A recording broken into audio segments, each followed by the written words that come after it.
Hello viewers, আসসালামু আলাইকুম। মনবিলাসী রেসিপিতে আপনাদেরকে আরও একবার স্বাগতম জানাচ্ছি। আর আজকে কিন্তু শেয়ার করবো ভীষণ মজাদার স্পাইসি পাস্তা রেসিপি, যেটা কিন্তু পরিবারের সবাই খুব পছন্দ করে। সেই রকম একটা সহজ রেসিপি নিয়ে এই পাস্তাটা তৈরি করার জন্য প্রথমে আমি এখানে পাস্তাগুলোকে সিদ্ধ করার জন্য একটু প্যানে পর্যাপ্ত পরিমাণে পানি দিয়ে দিচ্ছি।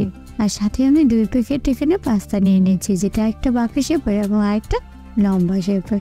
আমি বাঁকা শেপেরটা একটু পরে সিদ্ধ করে নেব, কারণ এটা কম সময় লাগে। আর যেটা একটু লম্বা আকারের সেটা কিন্তু একটু টাইম লাগে, তার জন্য আমি এটা আগে দিয়ে দেবো সিদ্ধ করার জন্য। তো এবার আমি এর মধ্যে এগুলোকে দিয়ে দিচ্ছি এবং এটাকে কিছুক্ষণ সিদ্ধ করে নিচ্ছি। আর সাথে দিয়ে দিব 1 কাপ গাজর কুচি। তো এই দুটো অল্প কিছুক্ষণ আমি এটাকে সিদ্ধ করে নেব অল্প কিছুটা লবণ দিয়ে। তো এটা যখনই ফুটতে শুরু করবে, এর মধ্যে আমি বাঁকা শেপের সেই পাস্তাগুলোকে দিয়ে দিচ্ছি। তো সবগুলোই কিন্তু আমি এবার একসাথে সিদ্ধ করে নিচ্ছি। আরও দিয়ে দিচ্ছি 1 কাপ ফুলকপি। আমি এটাকে ছোট ছোট করে কিন্তু আগে টুকরো করে নিয়েছি। তারপর সবগুলোকে আমি নেড়ে ছিঁড়ে একসাথে সিদ্ধ করে নিচ্ছি। যখন সিদ্ধ যাবে আমি এগুলোকে পানি থেকে তুলে নেব। একটা সাইডে আমি পানি থেকে তুলে নিয়েছি। আর অন্য পাশে আমি পাস্তাটাকে রান্না করার জন্য চুলায় একটি প্যান বসে তাতে পর্যাপ্ত পরিমাণে আবারও কিছুটা তেল দিয়ে দিচ্ছি। তেলটা যখনই গরম হয়ে আসবে এর মধ্যে আমি 2টি ডিম ভেঙে দিব। আর সাথে দিয়ে দিচ্ছি অল্প কিছুটা লবণ। তারপরে এগুলোকে আমি নেড়ে ছিঁড়ে খুব ভালোভাবে কিন্তু ভেজে নিচ্ছি। এটাকে অবশ্যই ব্রাউন কালার করে যখন ভাজা হবে তাহলে খেতে কিন্তু খুবই ভালো লাগে আর খুব সুন্দর একটা ফ্লেভার আসে। তো আমি সবগুলোকে দেখতে পাচ্ছেন ভালোভাবে নেড়ে ছিঁড়ে কিন্তু আমি এগুলোকে ব্রাউন কালার করে ভেজে নিচ্ছি ডিমগুলোকে। এবং একটা সাইডে রেখে অন্য একটা প্যানে আমি আবারও কিছুটা তেল দিয়ে দিচ্ছি।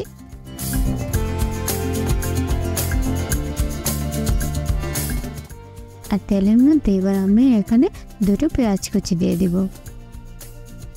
এবার আমি পেঁয়াজটাকে ভেজে ব্রাউন কালার করে নেব। তারপর এর মধ্যে আমি একটা রসুন কুচি দিয়ে দিচ্ছি।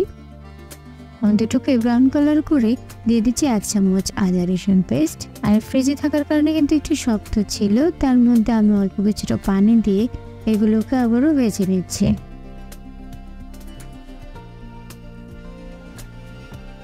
তো এগুলো ভেজে নেওয়ার পর এর মধ্যে আমি 1/2 চামচ হলুদের গুঁড়ো এবং 1/2 চামচ মরিচের গুঁড়ো দিয়ে দিচ্ছি।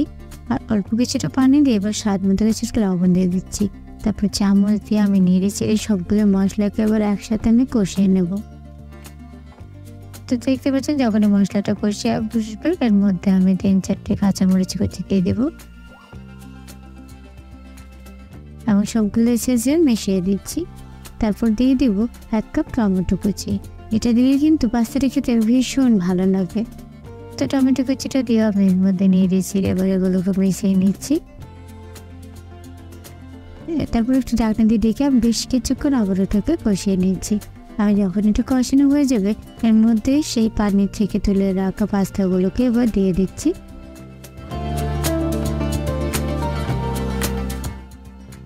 দেখতে পাচ্ছেন আমি এটা সবগুলো পাস্তা এর মধ্যে দিয়ে দিচ্ছি, যেটা একদমই পানি ছেঁকে রাখা হয়েছিল আগে।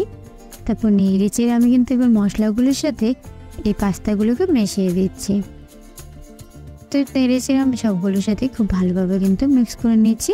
তারপর আগে এই ডিমটা যে ভেজে রেখেছিলাম সেটা আমি এবার দিয়ে দেবো। আর আবার ওইগুলোর সাথে এবার মিক্স করে নেব।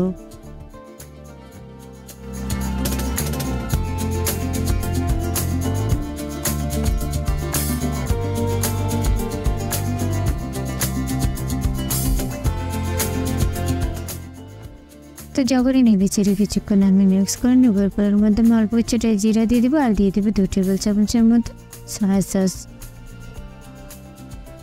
তারপর আমি চামচ দিয়ে কিন্তু আবার সবগুলোকে এবার একসাথে মিশিয়ে নিচ্ছি।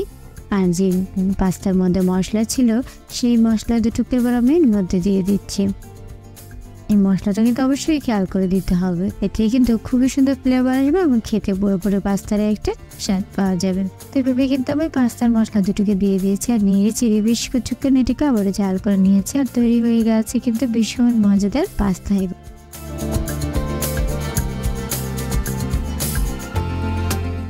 এবার কিন্তু গরম গরম ওগুলোকে পরিবেশন করা দেখতে পাচ্ছ কালারটা কতটা সুন্দর এসেছে। তো ভিউয়ার্স আমি আশা করছি আমার এই আজকের এই পাস্তা রেসিপিটা আপনাদের ভালো লেগেছে, যেটা ছোট বড় সবাই কিন্তু অনেক বেশি পছন্দ করে। আশা করছি আমার আজকের এই সহজ রেসিপিটা আপনাদের ভালো লেগেছে। আর আমার রেসিপিটা যদি ভালো লাগে তাহলে প্লিজ আমার চ্যানেলটিকে সাবস্ক্রাইব করে দিও এবং পাশে থেকে আল্লাহ হাফিজ।